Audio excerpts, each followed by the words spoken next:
اللہ سبحانہ و تعالیٰ کا بے حد احسان ہے کہ جس خالق کائنات نے ہم سب کو اس بابرکت مجلس میں جمع ہونے کی توفیق عطا فرمائی ہے۔ تو میری محترم اور معزز بہنوں، سب سے پہلے میں آپ سب کو دلی مبارکباد پیش کرنا چاہتا ہوں۔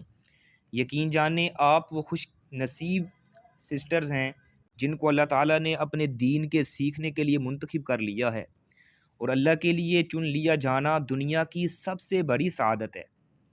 آپ نے اپنی مصروفیات، اپنے گھریلو کام، اپنی ترجیحات سب پر دین کو فوقیت دی ہے۔ یہی وہ مقام ہے جس کے بارے میں علماء نے لکھا ہے، احادیث مبارکہ میں آتا ہے کہ جب کوئی بندہ دین کی راہ میں قدم رکھتا ہے تو زمین و آسمان کی مخلوقات اس کے لیے دعا کے دروازے کھول دیتی ہیں، سمندر کی مچھلیاں اس کے لیے دعا کرتی ہیں، زمین کی چیونٹیاں اپنی بلوں میں اس کے لیے مغفرت کی درخواست کرتی ہیں، آسمان کے فرشتے اس کے لیے اپنے پروں کو جھکا دیتے ہیں اور بچھا دیتے ہیں۔ کیونکہ وہ اللہ کے دین کو سیکھنے، آگے پہنچانے اور عمل کرنے کی نیت سے نکل رہا ہوتا ہے۔ آپ آج اسی عظیم الشان راستے پر قدم رکھ چکی ہیں۔ اللہ تعالیٰ کے پاک پیغمبر جناب محمد رسول اللہ صلی اللہ علیہ وسلم کی حدیث مبارک ہے کہ من یرید اللہ بہ خیرا یفقہہ فی الدین، جس کے ساتھ اللہ تعالیٰ بھلائی کا ارادہ کرنا چاہتا ہے اس کو دین کی سمجھ عطا فرما دیتا ہے۔ تو دین کی سمجھ دینا اور دین کی سمجھ عطا کر دینا، یہ سمجھ لیں کہ اللہ کا انتخاب ہے۔ آپ کا یہ بیٹھنا، یہ سننا، یہ سیکھنا سب اللہ کے ہاں عبادت ہے کہ جس کے دل میں علم کی طلب ہو اللہ اس کے لیے خیر کے دروازے کھول دیتا ہے۔ جو دین کے لیے جھکتا ہے اللہ اس کے لیے عزت کے راستے کھول دیتا ہے۔ آپ کی یہ کوشش نسلوں کے ایمان اور گھروں کے سکون کی بنیاد بنے گی۔ علم کی مجلسیں فرشتوں کی نشستیں ہوتی ہیں، اور آپ آج اسی مجلس میں جو ہیں وہ مجلس میں حصہ بنی ہیں اور اس مجلس میں بیٹھی ہوئی ہیں۔ آج ہم جس کتاب سے اپنا سفر شروع کر رہی ہیں وہ کتاب عمدۃ الاحکام کے نام سے جو ہے وہ موسوم ہے۔ یہ حدیث کی بڑی معروف و مشہور کتاب ہے عمدۃ الاحکام۔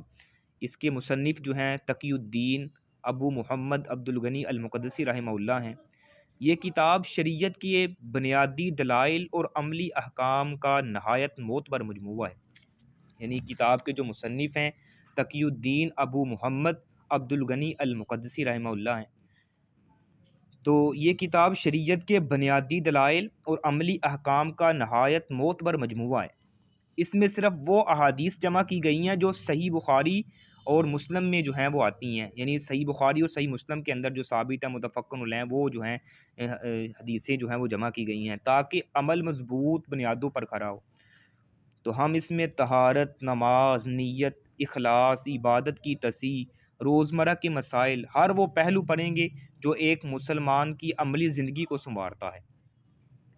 تو سب سے پہلے کتاب الطہارہ کے نام سے جو ہے وہ کتاب ہے، اور اس میں آگے جو ہیں وہ احادیث جو ہیں مرتب کی گئی ہیں۔ تو سب سے پہلی جو حدیث امام صاحب لے کے آئے ہیں اس میں وہ اخلاص نیت کے حوالے سے ہے، یعنی نیت کے اخلاص کے حوالے سے ہے۔ تو سب سے پہلے حدیث اخلاص نیت کے حوالے سے ہے، جس میں نبی علیہ الصلوۃ والسلام کے صحابی سیدنا عمر فاروق رضی اللہ تعالیٰ عنہ اس حدیث کے راوی ہیں۔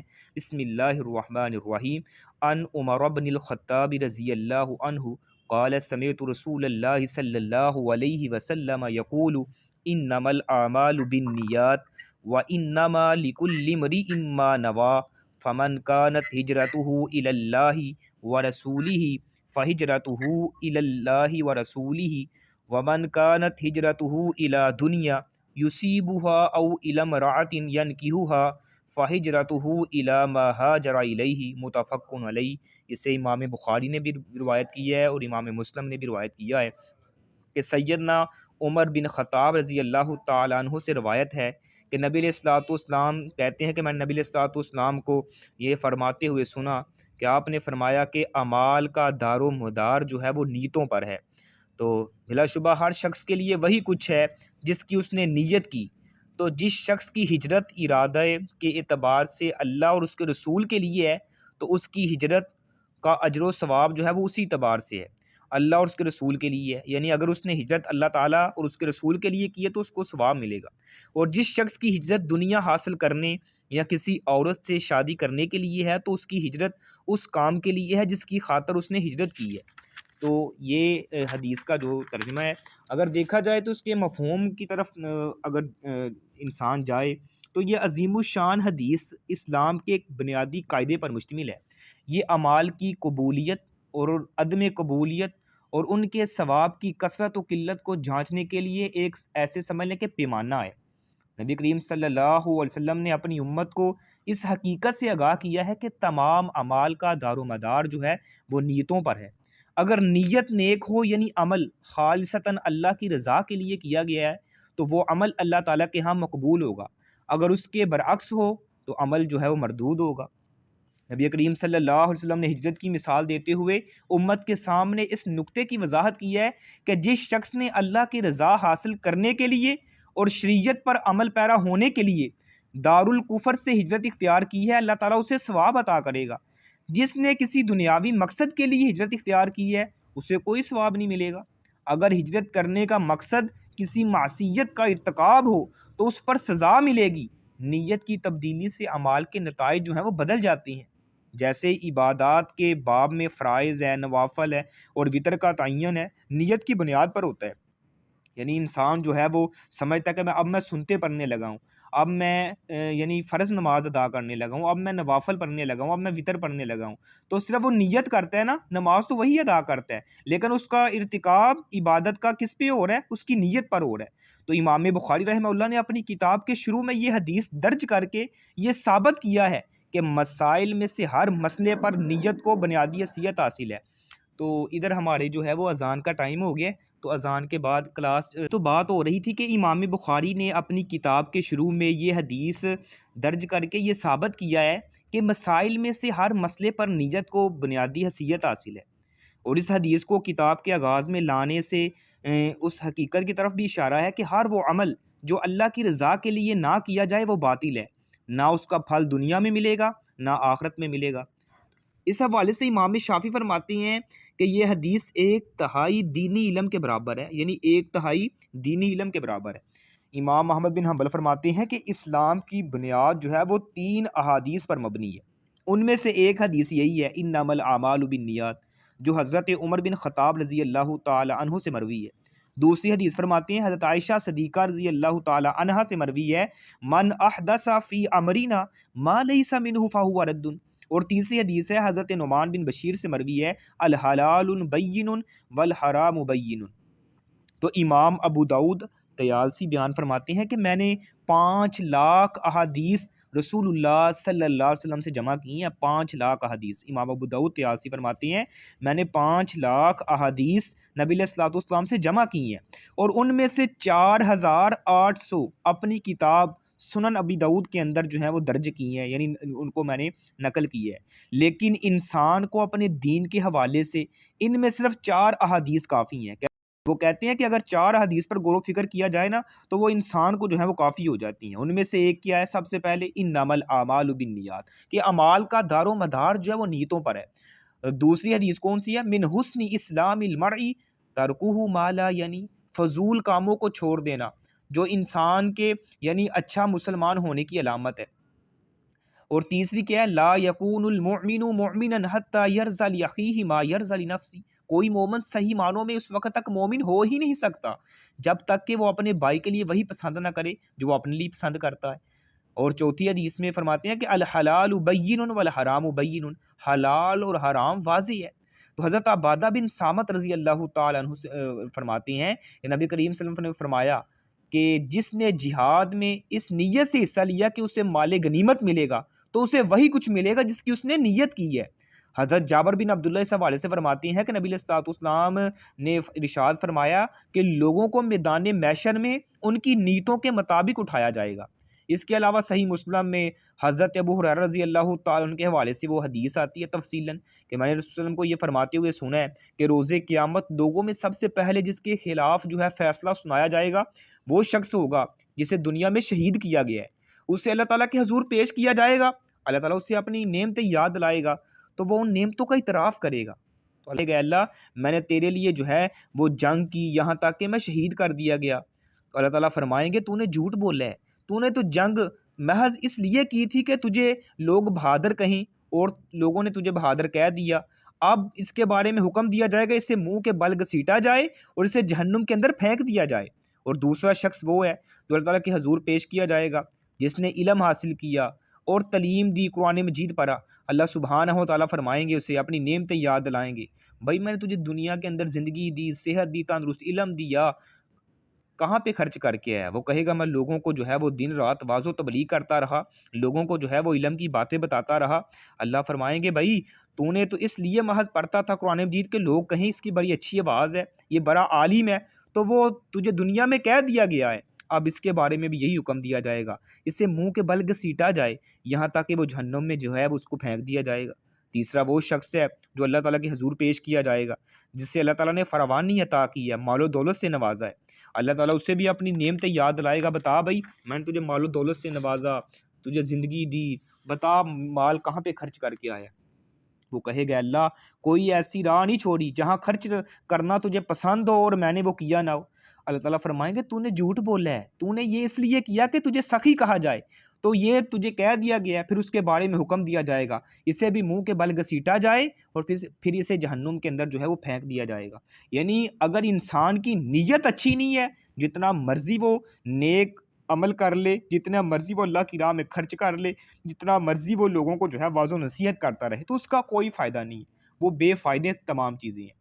تو بخاری مسلم میں حضرت سعد بن ابی وقاص سے روایت ہے کہ نبی علیہ الصلوۃ والسلام نے ارشاد فرمایا کہ اللہ تعالیٰ کی رضا کے لیے جو بھی آپ خرچ کریں گے نا اس پر ثواب دیا جائے گا، یہاں تک کہ اگر اپنی بیوی کے منہ میں لقمہ ڈالو گے تو اس پر بھی ثواب ملے گا۔ اگر نیت اچھی ہے، ثواب کی نیت سے اپنے اہل و عیال پر بھی خرچ کرتے ہیں، اپنی بیوی پر، اپنے بچوں پر خرچ کرتے ہیں، تو اس پر بھی جو ہے وہ آپ کو یعنی ثواب ملتا ہے۔ یاد رہے کہ دل کی اصلاح عمل کی اصلاح پر مبنی ہے، اور عمل کی اصلاح نیت کی اصلاح پر مبنی ہے۔ تو جسے یہ بات پسند ہے کہ اس کا عمل کامل ہو تو اسے اپنی نیت کو درست کر لینا چاہیے۔ عبداللہ بن مبارک رحمہ اللہ فرماتے ہیں کہ ایک چھوٹے سے عمل کو نیت جو ہے وہ بڑا کر دیتی ہے، اور ایک باری برکم عمل کو نیت چھوٹا کر دیتی ہے۔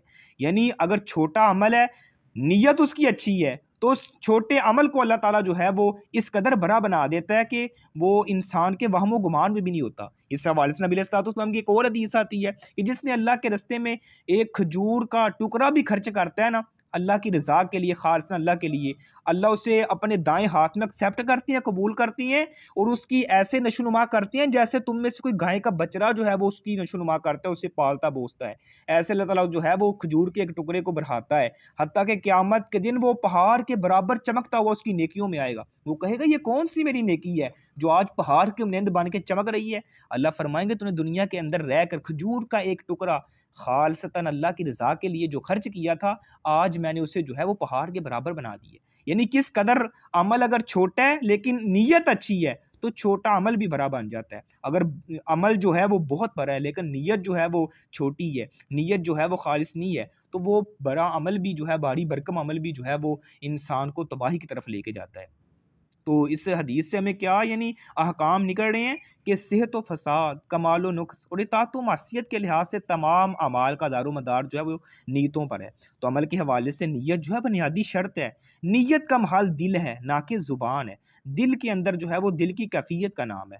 تو ریاکاری، شہرت طلبی اور دنیاوی غرض سے کوئی عمل بجا لانے سے ہر مسلمان کو اجتناب کرنا چاہیے، کیونکہ یہ تینوں عادات عبادات کی تباہی اور بربادی کا باعث بنتی ہیں۔ اللہ کی رضا کو ملحوظ خاطر رکھتے ہوئے دارالکفر سے دارالاسلام کی طرف ہجرت اختیار کرنا یہ افضل ترین عبادت ہے۔ دوسری حدیث یہ ہے وضو کے متعلق، عن ابی ہریرہ رضی اللہ تعالی عنہ قال قال رسول اللہ صلی اللہ علیہ وسلم لا يقبل اللہ صلاة احدکم اذا احدث حتى يتوضا، متفق علیہ۔ یعنی جتنی بھی اس کے اندر حدیث آ رہی ہیں وہ بخاری مسلم کے اندر سے آ رہی ہیں۔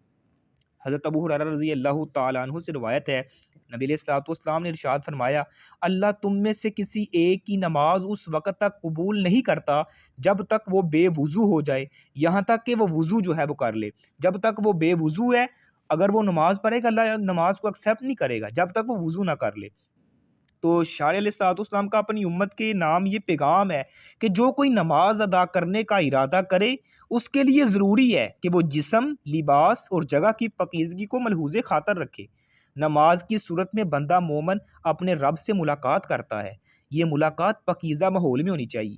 نماز کی حالت میں انسان اپنے رب سے وہ محض گفتگو کرتا ہے، اس لیے طہارت اور وضو کرنے کا حکم دیا گیا ہے۔ یعنی انسان کا جسم پاک ہو، انسان کا لباس پاک ہو، انسان جو ہے وہ اچھی طرح یعنی پاک صاف ہو کے وہ ایسے ہے جیسے نماز میں اپنے رب سے ملاقات کر رہا ہے، گفتگو کر رہا ہے۔ دنیاوی لحاظ سے دیکھا جائے انسان اپنے دوست سے ملتا ہے، اس سے ملاقات کرتا ہے یا کسی کو ملنے کے لیے جاتا ہے، وہ بڑا بوٹیڈ سوٹیڈ ہو کے جاتا ہے، بھائی میں نے اپنے دوست سے ملاقات کرنی ہے، بٹ پرفیوم لگاتا ہے، اچھی طرح جو ہے وہ اپنی کنگھی کرتا ہے، بال سنوارتا ہے، چہرے کو جو ہے وہ چمکاتا ہے اور جا کے اپنے دوست سے ملتا ہے۔ تو ادھر بھی آپ انسان جب نماز کی حالت میں ہوتا ہے تو وہ اپنے رب سے ملاقات کر رہا ہوتا ہے، اللہ سبحانہ و تعالیٰ سے باتیں کر رہا ہوتا ہے۔ اس لیے پاکیزگی اختیار کرنے سے اللہ تعالیٰ خوش ہوتے ہیں اور اپنے بندے کی اس ادا کو بنظر یعنی استحسان سے دیکھتے ہیں۔ اس لیے نبی کریم صلی اللہ علیہ وسلم نے اپنی امت کو یہ اطلاع دی ہے کہ بغیر وضو کے اللہ تعالیٰ نماز کو شرف قبولیت عطا نہیں کرتے، بلکہ ایسی نماز جو بغیر وضو کے ادا کی جائے وہ بارگاہ الہی میں مسترد کر دی جاتی ہے۔ تو بے وضو انسان کی نماز جو ہے وہ قبول نہیں ہوتی، اس لیے ناپاکی و وضو کو جو ہے وہ توڑ دیتی ہے اور نماز کو جو ہے وہ باطل قرار دے دیتی ہے۔ تو یہاں نماز کی عدم قبولیت سے نماز کا درست نہ ہونا مراد لیا گیا ہے۔ یعنی انسان اگر جو ہے وہ وضو ہی نہیں کرتا تو اس کی نماز بھی جو ہے وہ نہیں ہوتی۔ تو طہارت نماز کی صحت اور درستگی کے لیے ضروری ہے، اس لیے اچھی طرح انسان کو وضو کرنا چاہیے۔ اور وضو جو ہے وہ کس قدر اہمیت کا حامل ہے، اگر دیکھا جائے نبی علیہ الصلوۃ والسلام نے فرمایا جب انسان وضو کرتا ہے تو انسان آ کے اپنے ہاتھ دھوتا ہے، اللہ سبحانہ و تعالیٰ اگر کوئی ہاتھ سے اس نے کوئی چھوٹا موٹا گناہ کی ہے، اللہ سبحانہ و تعالیٰ جو ہے وہ اس کے یعنی ہاتھوں کے گناہوں کو جو ہے وہ معاف فرما دیتے ہیں، اس سے پاک کر دیتے ہیں۔ کولی کرتا ہے، ایسے زبان کے منہ دھوتا ہے، چہرے کے یعنی اپنی آنکھوں سے جو گناہ ہوا ہے اللہ اس سے معاف فرماتے ہیں۔ یعنی وضو کر رہا ہے پورے خشوع اور خضوع کے ساتھ۔ حدیث مبارکہ میں آتا ہے جب انسان اچھی طرح وضو کرتا ہے، وضو کرنے کے بعد یہ کلمہ پڑھتا ہے دوسرا، اشہد ان لا الہ الا اللہ وحدہ لا شریک لہ واشہد ان محمدا عبدہ ورسولہ۔ اب بھی اس نے اچھی طرح وضو کیا ہے، وضو کرنے کے بعد یہ دعا پڑھی ہے، اللہ سبحانہ و تعالیٰ اس کے لیے جنت کے 8 دروازے کھول دیتا ہے۔ یعنی وضو کرنے سے اللہ تعالیٰ نے اس کے لیے جو ہے وہ جنت کے 8 دروازے کھول دیے ہیں۔ تو آپ امیجن کریں اگر انسان نماز ادا کرے تو اس کی کتنی فضیلت ہے۔ یعنی ابھی اس نے وضو کیا اچھی طرح، وضو کرنے کے بعد یہ کلمے کا اقرار ہی کیا، کلمے کی گواہی یعنی کلمے کی گواہی دی ہے اللہ تعالیٰ کے ایک ہونے کی، نبی علیہ الصلوۃ والسلام کے رسول ہونے کی، تو اللہ تعالیٰ نے اس کے لیے جنت کے 8 دروازے کھول دیے ہیں۔ یعنی کس قدر یہ عمل ہے۔ اس حوالے سے حضرت ابو ہریرہ رضی اللہ تعالیٰ عنہ کے متعلق آتا ہے کہ وہ سردیوں کے موسم میں بھی جو ہے وہ یعنی اپنے جو یہ بازو وغیرہ ہوتے ہیں نا کندھوں تک دھویا کرتے تھے اور اپنے پاؤں مبارک بھی جو ہے وہ اوپر ٹانگوں تک دھویا کرتے تھے۔ بھئی کسی نے پوچھا بھئی کیوں ایسا کرتے ہیں، کہنے لگے نبی علیہ الصلوۃ والسلام نے فرمایا بھئی یہ وضو والے اعضاء پر کل قیامت دن اللہ تعالیٰ جو ہے وہ سونے اور چاندی کے کنگن پہنائیں گے، تو میں چاہتا ہوں کہ مجھے کنگن اور جو زیورات ہیں وہ یہاں تک اللہ تعالیٰ پہنائے۔ یعنی کس قدر عظیم عمل ہے اور اس صحابہ کا کس قدر یعنی وہ رغبت تھی۔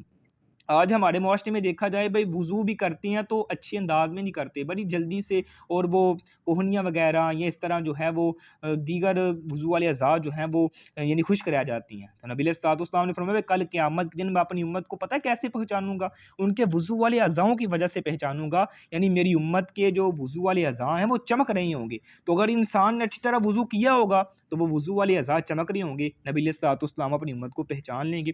تو تیسری جو حدیث ہے یہ عمدۃ الاحکام کی، وہ بھی اسی کے ریلیٹڈ ہے۔ ان عبد اللہ بن عمرو بن العاص وابی ہریرہ رضی اللہ تعالی عنہ وعائشہ رضی اللہ تعالی عنہم قالوا قال رسول اللہ صلی اللہ علیہ وسلم ویل للعقاب من النار۔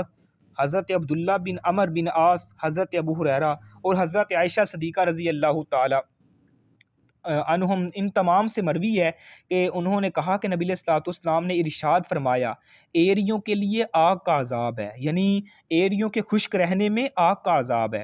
تو نبی کریم صلی اللہ علیہ وسلم نے وضو میں سستی، کاہلی اور کوتاہی کرنے والے کو تنبیہ کی ہے، یعنی جو بندہ وضو کے اندر سستی کرتا ہے، کاہلی اور کوتاہی برتتا ہے، ان کو تنبیہ کی گئی ہے اور وضو کامل کرنے کی تلقین کی گئی ہے۔ ایریوں کا خاص طور پر تذکرہ کر کے اس لیے کیا گیا ہے کہ عام طور پر دیکھنے میں آیا ہے کہ جو لوگ وضو کرتے وقت لاپرواہی سے کام لیتے ہیں نا، ان کی ایریاں خشک رہ جاتی ہیں۔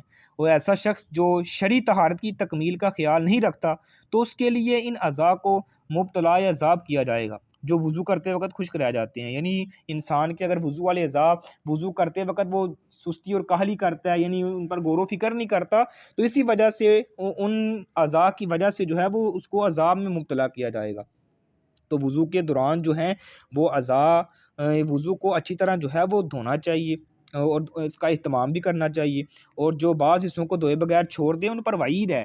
تو وضو کے دوران پاؤں کو دھونا واجب ہے، اس لیے ان لوگوں کا، یعنی بعض لوگ پتہ کیا کرتے ہیں، جیسے وہ شیعہ حضرات کا موقف ہے، وہ ان کا موقف یہ ہے کہ وضو کے دوران جو ہے وہ آپ پاؤں پر جو ہے پاؤں کو دھوئیں نہ، پاؤں پر یعنی مسح ہی کر لیں۔ ہمارا موقف تو یہ ہے بھائی جرابوں پر یا موزوں پر مسح کیا جائے گا، تو وہ بغیر موزے اور بغیر جرابوں پر بھی یعنی وہ پاؤں پر ہی مسح کرتی ہیں، وہ پاؤں کو دھوتی نہیں ہیں، وہ پہلے پاؤں کو وضو کرنے سے پہلے پاؤں کو جو ہے وہ دھو دیتی ہیں۔